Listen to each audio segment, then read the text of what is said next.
দৈনন্দিন জীবনে ব্যবহৃত কতকগুলি বাংলা বাক্যের আজ আমি ইংরাজিতে অনুবাদ করব। তুমি কেমন আছো? How are you? আমি ভালো আছি। I am fine. তোমার নাম কি?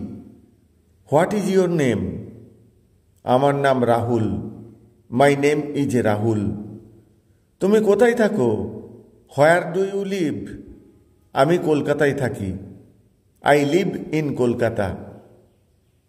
আজ খুব গরম পড়েছে। It is very hot today.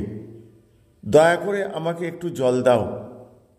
Please give me some water. আমি এখন ব্যস্ত। I am busy right now. কাল দেখা হবে। See you tomorrow. Thank you all.